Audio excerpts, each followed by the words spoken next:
let's understand how the computer works.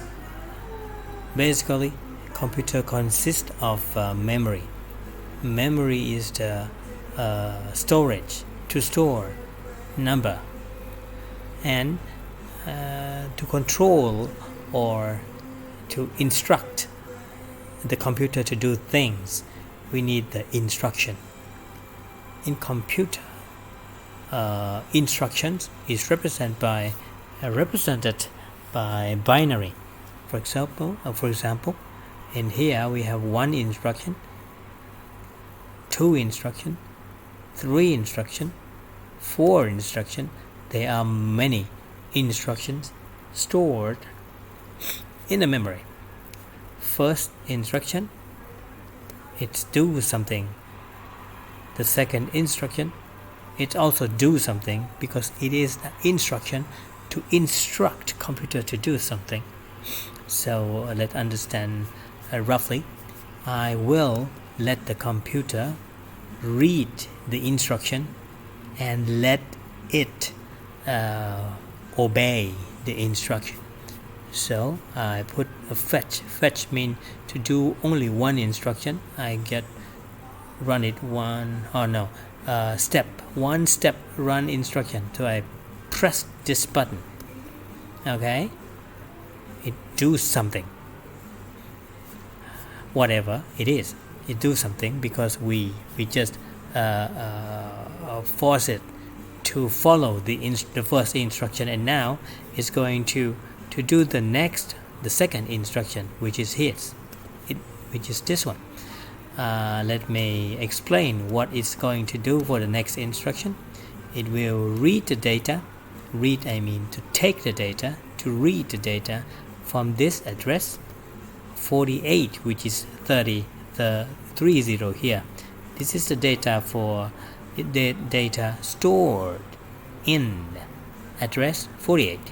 So next command or next instruction, it will read the data there, which is 41, and read it and store in the X5, which is another small memory here on the right side. This is X5. So I will let the computer do this instruction, to follow this instruction by press the button step. So I do it now. Press. Okay, what happens? This instruction has been executed. As a result, it reads the data from this place, from this location. Read to what? Read to store in X5. Here's the result. As you can see, 41 used to be here. After execute this instruction, 41 has been copied to here. So next instruction, what the instruction does is to get the data from X5, which is 41 here, and put it at here X11 or this address.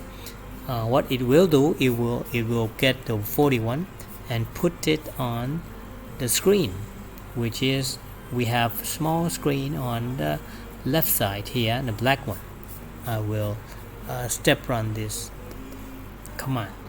As you can see, the X5 here store 41. The 41 has been put to here and will be display as A here. Let's do again. Let's do the next command here. So it read the next data at 49. 49 is here. I will run this step, and then it will read the 49 to X5. Okay, for 42 as X5, we have 42 here, and then we step again.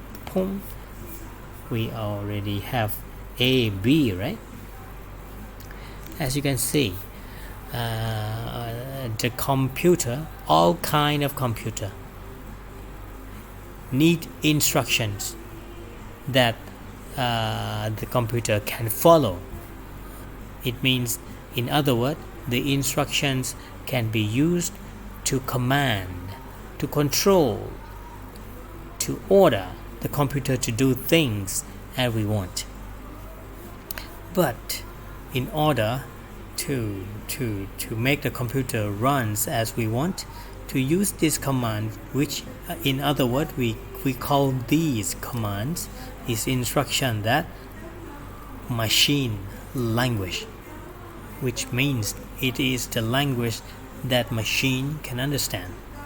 But it's not easy for human to write something like this. So they in computer history, we invent the language called assembly language. This language, we can call this a language, which represent one by one this language. This language, it means it can be converted into the command like this, which is with the instruction that the computer understand. But for human, it's not easy to understand that. So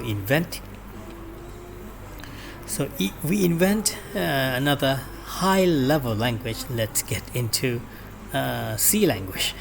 This is C language. C language is something that human can write what we want the computer to do, but we do not want to write the program that's so complicated and not easy to understand like this. So we call it higher level language. C language is one of them. As you can see here, if I want to plus to add the 4 number, 1 plus 2 plus 3 plus 4, and we want to know the result, we just use something like we learn in the mathematic math class, just like we name a variable A, and we have another variable B, and put number 1, put number 2 into those variable, and then we use the mathematical symbol to represent that we want the computer to add the 4 variable together, and after get the result from the adding activity, we put the result into E. This is C language, which in turn we need to convert this C language or high level language into the low level one, which is on the right side, which we just observed in the previous computer simulation here. So that is the C language.